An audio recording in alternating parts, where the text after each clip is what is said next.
This panel is about an Iraq for all, perspectives for indigenous groups on the Nineveh Plain, northern Iraq. Well, I want to express that Allah doesn't kill, that Elohim doesn't kill, and Jesus doesn't kill. It's the killers and the assassins that kills. And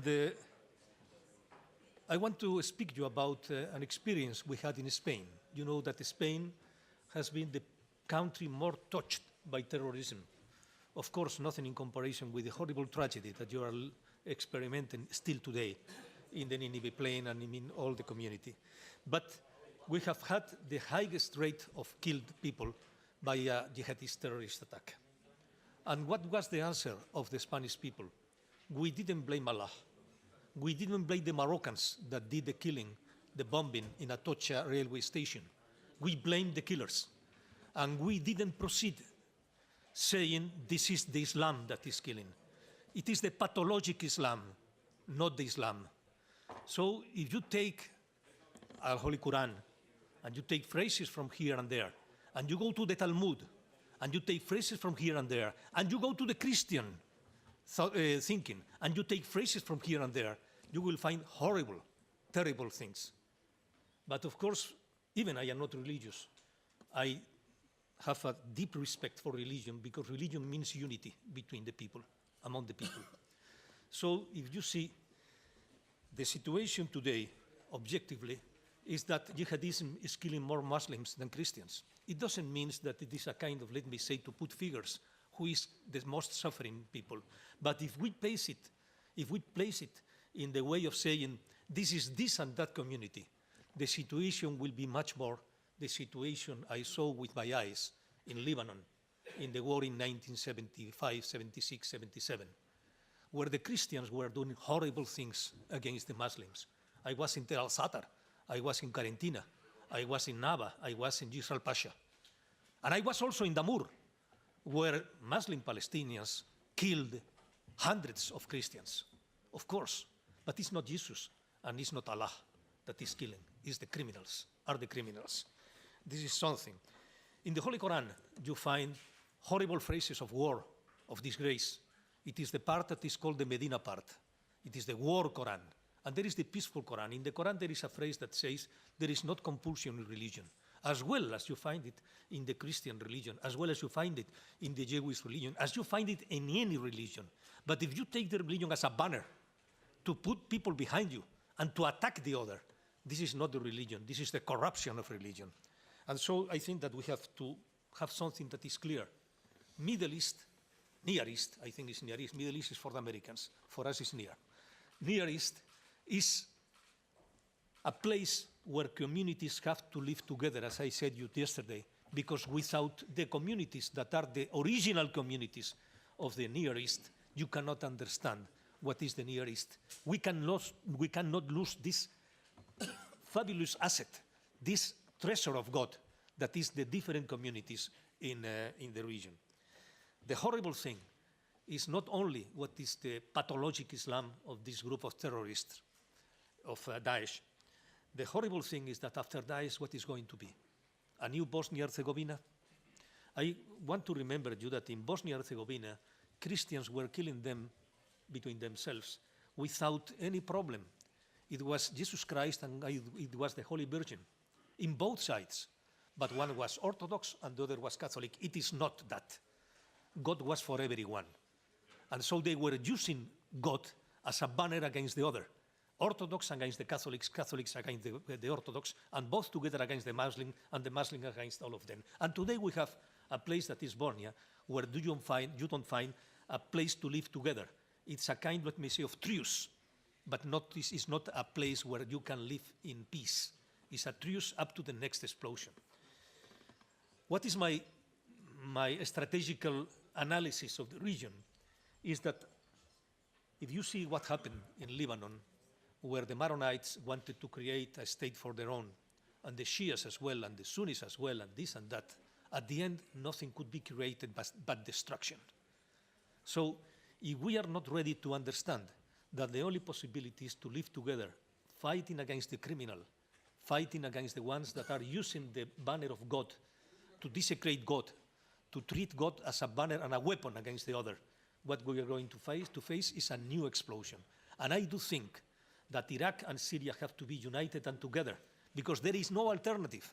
And the only alternative is to live with your brothers all together and to face and to defend against the pathology Islam. As well, there was a pathology Christendom.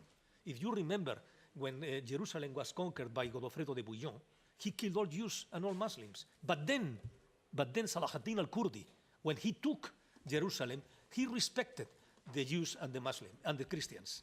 So we have blood in our hands, in accordance with history, to fill an ocean, but we cannot throw this ocean of blood to the faces of the other.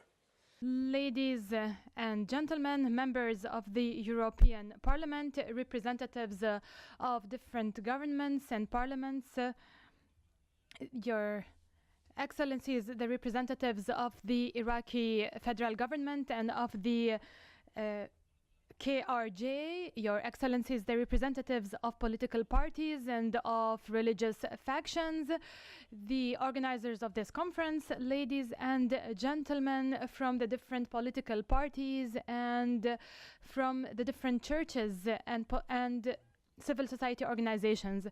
I would like to start by quoting Ali bin Abi Talib. He said, there are two kinds of people, either your brothers in religion or your brothers in humanity. And Jesus said, those who forgive each other and those who work to reconcile each other will be the closest to God on the day of destiny. We have come to you from Iraq, and we have many testimonies about the atrocities that have been committed by ISIS in Iraq against people, against their properties, against their churches. The Nineveh Plain has suffered. Its population has suffered. Its Muslims and Christians and Yazidi population have suffered, including the Chaldean, the Syriac, the Assyrian, the Kakai, the Yazidi, and the Turkmen populations. We have suffered from genocide and from ethnic cleansing on the hands of ISIS and other factions working with ISIS. The Takfiri ideas have persisted in the region, and it will be very difficult for us to rid ourselves from this Takfiri way of thinking. We have suffered in Iraq, and the Nineveh Plain is representative of all of Iraq. Most Iraqis, when they look at the Nineveh Plain, they see it as a representation of the Iraqi mosaic, because many people of many different denominations live there, and they have seen that plain collapse. They have seen it suffer. And now we need it to be reconstructed, and we demand the following. First of all, to provide international support to Iraq to help it face ISIS and its criminals, because Iraq today is fighting ISIS on behalf of the whole world in order to put an end to this criminal faction, to this bloodthirsty group. We believe that the international community must take a more serious stance and must provide more logistical and financial support to Iraq. Second, we need to create the Nineveh Plain Governorate as per the decision that was taken by the Council of Ministers, and which stipulates that the Nineveh Plain Governorate must be created once ISIS has been vanquished and once peace and security has prevailed in Iraq.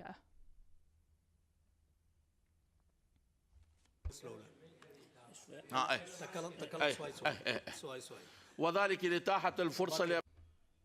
This way, we will enable the local population to exercise their constitutional rights.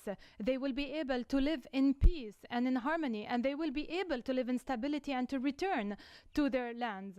And we, as representatives of the different factions and parties in the Iraqi parliament, in September 2016, we have gathered signatures to support the project to create this Nineveh Plain governorate.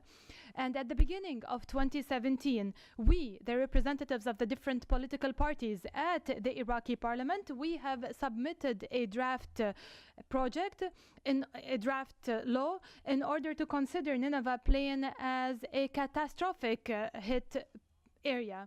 And we call on the international community, the international coalition, and all international organizations to provide support to Iraq in order to reconstruct the Nineveh Plain. Because, as you all know, Iraq is going through some very difficult, extremely difficult conditions, especially economic conditions, because of the war that is waged against ISIS. We call for the provision of full protection by both the central government and the KRG, full protection to the victims of genocide and of ethnic cleansing. We believe that it is the responsibility of the government and of the international community to ensure the protection of those local populations, with the help of the European Parliament and the international coalition. We need to ensure the return of the IDPs and of all refugees to their lands and to their homes with the support of donor states. We need to ensure that compensation is also given to the victims of oppression and of genocide on the hands of Daesh ISIS. We need to provide health services to all those who have been wounded. We need to ensure that we are living in a culture that is based on reconciliation and on tolerance. The European Parliament and the UN must also agree on a number of important decisions, including a decision to prosecute those who have taken part in the crimes committed by ISIS and ridding them of their citizenship in certain cases. We call on the international community to play a major role in supporting the Iraqi government and cooperating with the government as well as with the KRG, and in helping them provide compensation to the victims from the different Christian groups. We also need to provide help to the victims from the security forces in Iraq, those who have suffered because of the crimes committed by ISIS. I believe that the brotherhood ties that are and that tie Chaldean, Syriac, Assyrian, Kakai, and Yazidi groups are a weapon that we can resort to in order to face ISIS. We are all the sons and daughters of our churches, of our mosques, of our Hussainis. We must all stand in the face of ISIS and in the face of all the enemies of humanity. We would like to thank all our friends for their support. I am an MP, I am a Christian MP, a Chaldean, Syriac, Assyrian, Kakai, Yazidi, Iraqi MP. I would like to thank you for this invitation, and I wish you all support, all success in your endeavors. I wanted to speak about this genocide that is committed against minorities in the Nineveh Plain and what we have seen, what we have witnessed when we visited that Nineveh Plain. However, I was asked to speak about the Yazidi situation there, and I'm going to tell you about what I have seen as an activist in this field. Even though this conference is about a future for Christians in Iraq towards a comprehensive solution in the Nineveh Plain, I have to speak about the situation in Sinjar in particular. First of all, the situation in Sinjar is as follows. 60% of the government is under the control of the Peshmerga, and 30% is under the control of the Popular Mobilization Forces, and 10% is under the control of other forces which are close to the PKK. and there is no real military cooperation or coordination between them. And this negatively affects the situation in Sinjar. There are mass graves in Sinjar. 43 mass graves have been discovered in Sinjar. And unfortunately, not enough attention was given to the existence of these mass graves. And no real verification process has taken place by DNA tests. And even, I can even say that those mass graves have not been protected. Some of them are burned down. And here I call upon everyone to ensure the protection of those mass graves and to ensure that what happened will be investigated internationally.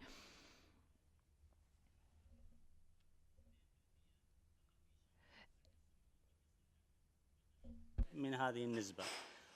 رابعاً وجود قوى. There are armed factions in Sinjar, and many weapons are available and are present in the area, and the security forces are not capable of going about their business and ensuring security. Many assassinations are taking place in Sinjar after the area has been liberated from ISIS. And Turkey has bombarded the Sinjar valley and mountains and has said that it has bombarded it because of the presence of PKK elements there. And this, of course, adds to the lack of security in the region and prevents the local population from thinking of returning home one day. And I have a report that has been prepared by the Ezidi Foundation and that I would like to submit to you, sir.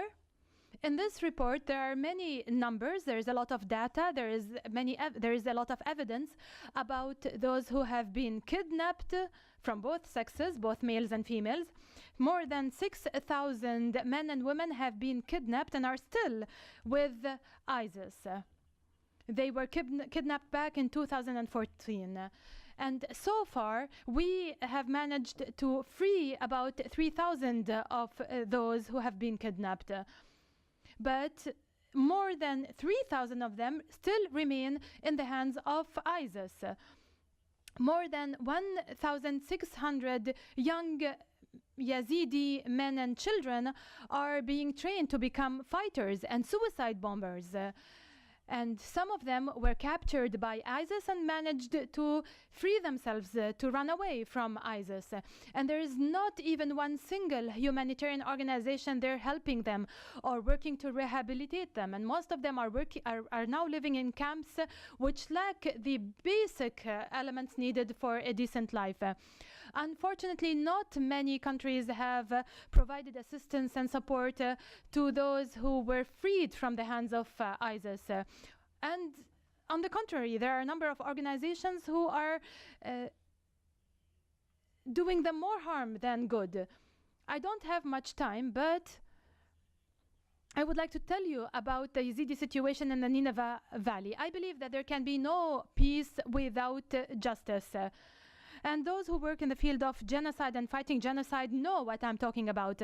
We need to ensure that justice takes place and that all those who have taken part in the genocide will be brought to justice and will be prosecuted. And the faster we do this, the faster we'll be able to achieve peace and security, and the faster the local population will be able to coexist. The services available in our area are not up to the level that we would like them to be. The local population is afraid of the future. They are afraid of not being able to live in security. The Yazidis are afraid that the Nineveh Plain will not be able to run itself properly in the future, but they all aspire to that. They want to ensure that there is self-rule. They believe that, first of all, we need to ensure the full rights of the population in Nineveh Plain. We need to ensure self-rule and self-determination. These are the aspirations of the Yazidis. The Yazidis believe that it will be very difficult for them to return back to the Nineveh Plain after all the oppression that they have come under. However, the Yazidis believe that they have interests in the region, that they are closely linked to the KRG, and all of them would like to see the rule of law prevail. They would like to see the law applied to everyone in the region. One last comment, sir. We have elections in Iraq coming on soon, and a referendum taking place in the Kurdistan region might have an impact on the situation on Nineveh Plains. There are people coming from different denominations, as you know, the Chaldean, the Syriac, the Assyrians, the KKE, and all of them need to work together. They need to unite and to agree on the political regime, the political system and administrative system that they would like to rule them in the future. They need to unify their demands and aspirations. Thank you, sir. Beatitude, Eminence, Fathers, ladies and gentlemen, and all the political party and parliamentary leaders. I do work in the emergency business, and I know there is something, a rule called the golden hour. If we can save the people in this hour, then they have 80% of the chance to survive. The shortest time, the best it is. And as everybody has declared, and I do fully agree with, today, time is almost over, and we have to move fast without losing any time. So I'm going to go to questions which I like that His Excellency Lars would take the lead. And we have to define at the end of this conference who, how, who does what, and when. So we got, like the military said, we need today acta non verba. That means really we have to do. Here what you see is we with Hidyab Society for Competence that include more than 100 persons which are expert PhD university professors. We stay together, and at the end we give all the givings and the findings to a committee of 4 persons, a Yazidi, a Shabak, a Christian, and in fact there had been 2 Christians. And then we did really an academic study without any political background, and I have to say that 85 to 90% is what had been the people here voicing. So I can go now just to show you, and this had been done in a book that recently, 3 days ago, with the help of Professor Ramsey, he had done a very good job, and then it is published now, this book, and I will give you, if you like, the link at enkawa.com. Now, I will go to the second part, and this is the book that had been published. I will go now to the second part, which is really based on this Enkawa, in this book, the red, yeah. So today, what are the main priority and objectives? Who does what? So the region and the region Christians expect and need badly the above mentioned this who does what. Not only talk because people are really fed up. The hope are almost goes on, and time is running, and dramatically it is important. Now, everybody knows that the security, the safety is the highest form of prosperity. No security, no peace, there will be nothing. So the peace and the security has to be granted to a region. We can call it what you want, we can define it, but it should be a sort of a self-ruling that can be surrounded from outside by the protection from the Iraqi government, from the Kurdish government, and in this way I have really to thank the Kurdish government and all the people who are in Kawa and Kurdistan who really, with the very humble means, they help a lot our people to settle there. Now, I plead that in this region, which is a fantastic mosaic, we apply in this, let's say, self-governed region with international guarantees and protected from outside, let's say to be cosmetically correct, we can take a big canal from the Tigris and we can surround in this region and we can cross to this region only by bridges. I'm talking now, gentlemen, about practical solutions.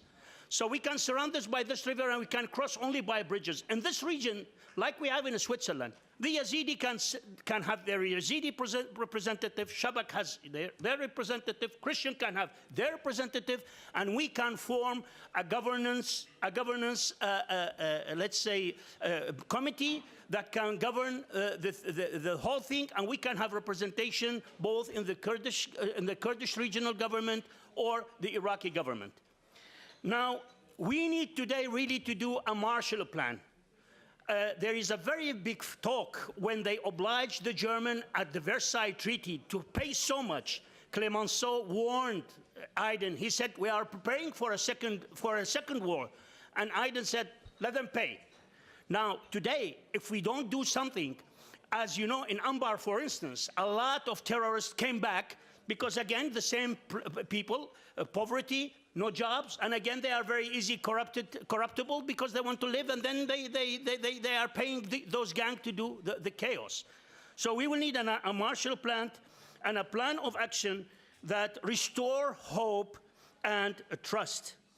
And the protection should be, as I told you, from inside. It should be protected by our own people, which is the inside, and from outside this region by the central government, no militia, please, central government and the Kurdish government.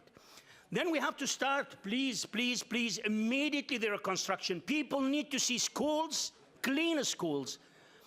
We can put, for instance, in every town or city, a complex for housing, for urgent housing that includes school for all the let's say from primary kindergarten, secondary, intermediate school, a bank, a service center, a club, which can be a club, social and sport club, so the people can come back.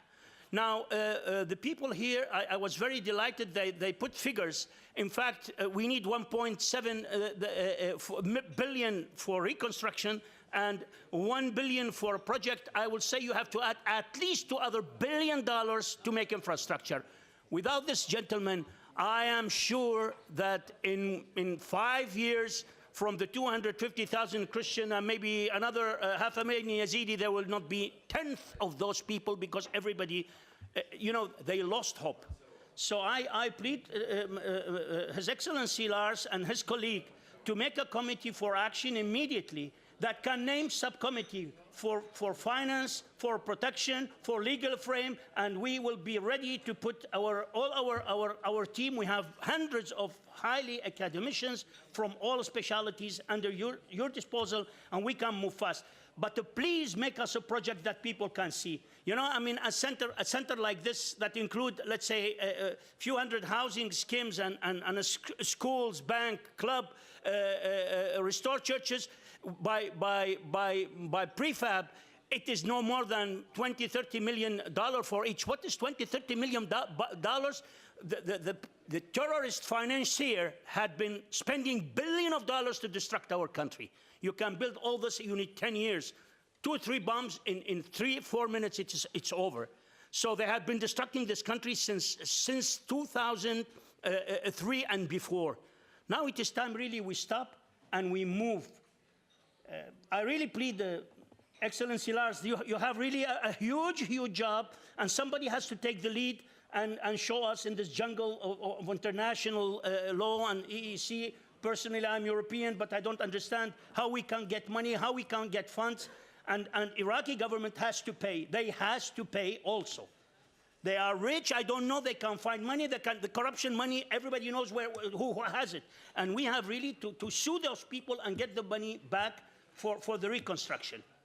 And this has to be always in accordance with the cooperation of Iraqi central government, of the Kurdish government, which I thank again here for all what they did, whatever they think, and for all the people here, distinguished people that came from Iraq. I saw that all of them, all the parties, they did what they could do, and especially the churches, all the churches.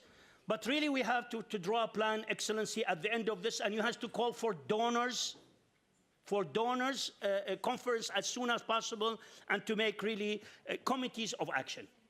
Thank you. We will now make a renewed effort for Mr. Y to make his statement, and it will go through me as I will try to translate from German into English for the translators to do the Arabic translation. So here we go. The floor is yours. So, Charlie, versuchen wir ein paar Minuten durchzumachen. Erstens begrüße ich das Projekt von Nineveh Plain, die heute richtig präsentiert worden ist. I thank you for this initiative to present a conference and a plan for the Nineveh Plain. Ich denke, das ist auch eine beste Lösung für die Minderheiten und religiöse Minderheiten wie Christen, Jesiden, Kakai, Shebeks, die Turkmen, Schiiten, die in der Nineveh Plain in der Vergangenheit zusammengelebt haben und heute auch in der Zukunft in Frieden zusammenleben möchten.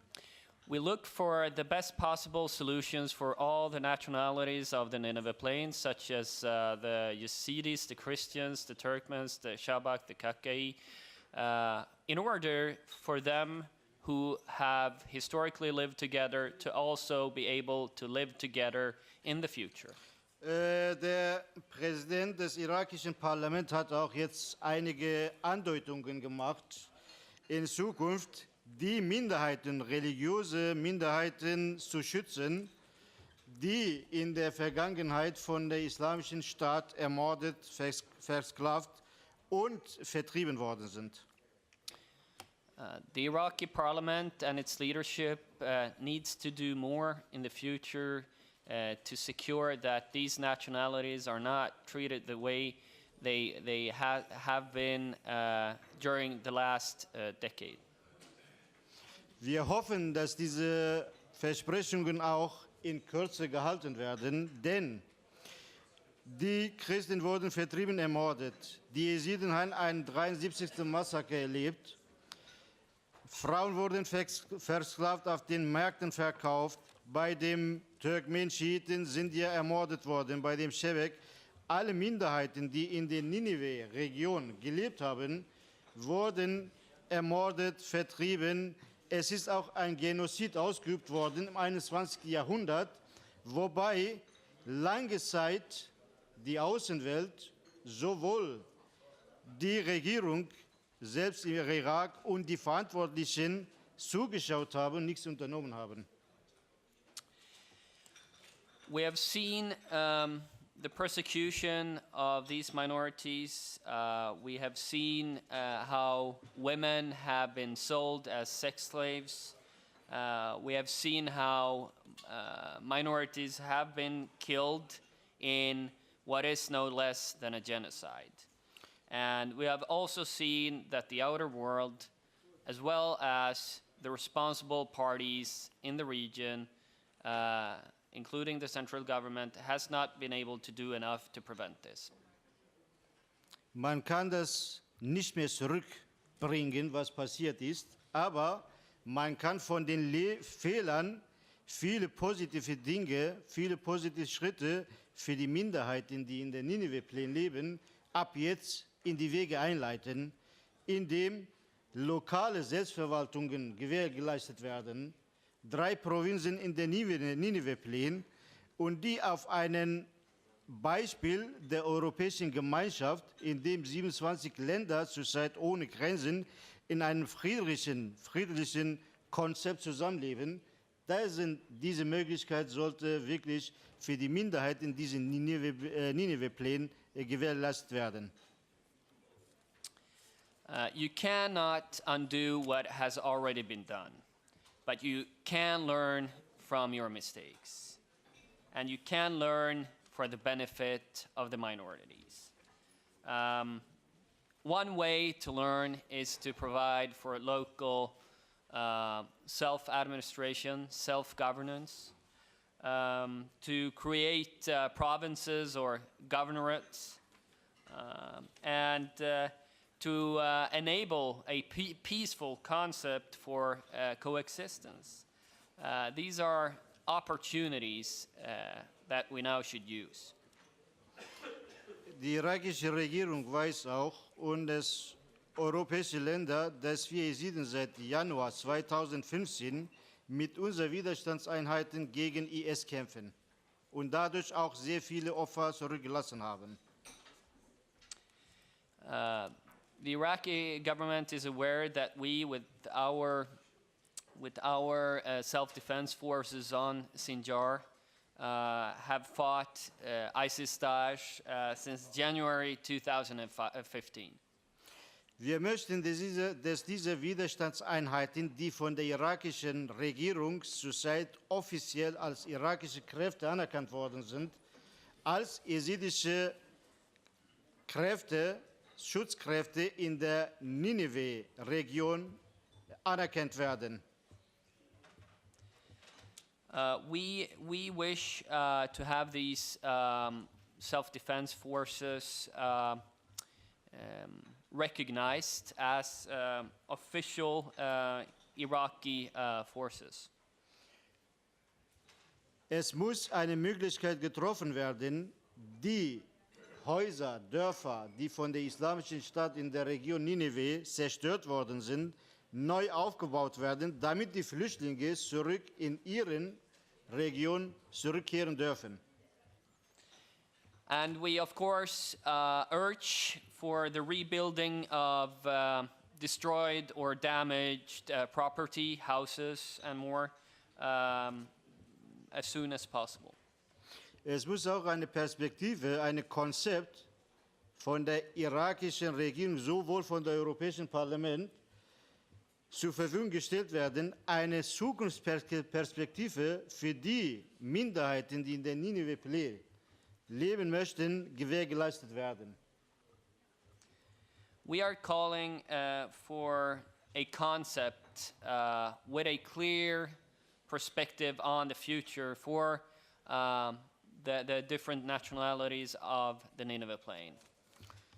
In dem auch einiges kalkuliert wird, dass die PKK in Sinjar ist und deswegen Sinjar von dem türkischen Staat angegriffen wird. Es ist ja so, wir haben ein Abkommen, sobald die Bedingungen für Jesiden gefüllt werden, dass die Jesiden geschützt werden, dass eine Perspektive für Jesiden zur Verfügung gestellt wird, die PKK auch bereit wäre, die Sinjar zu verlassen. Okay, that was too much. Okay. Also, And it was also politically very. wir haben eine Vereinbarung mit der PKK, Ja. wenn eine Perspektive für die Jesiden in Sinjar von der EU und so weiter gewährleistet wird, wie eine Schutzzone, eine Provinz, wäre die PKK auch bereit, Sinjar zu verlassen. Okay. Concerning the issue of PKK presence on Sinjar, it is clear that a solution for Sinjar also would mean a solution including self-governance or a safe haven for Sinjar would mean that the PKK is ready to leave Sinjar. Ich denke, es ist mehr als 3 Jahre, dass die Islamische Staat Region Nineveh angegriffen hat, verblündet, kaputt gemacht hat, lange auch unter ihren Macht gehalten hat. Jetzt sollte mal wirklich die Schritte von der europäischen Gemeinschaft gemacht werden, sowohl auch von der irakischen Regierung, dass die Entschädigungen, dieser Leid von den Menschen wieder gut gemacht werden. We've had 3 years of ISIS. Now it's time for the European community to help us take steps towards a better future.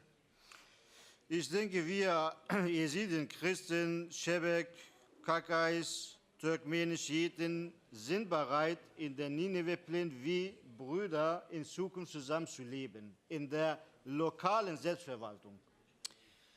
It is clear that the nationalities of the Nineveh Plain, such as Yazidis, Christians, Kakai, Turkmens, Shabak, are ready to live together peacefully like brothers in a province, governorate, self-governance on the Nineveh Plain. Vielen Dank. Ja, Thank you very much, ladies and gentlemen.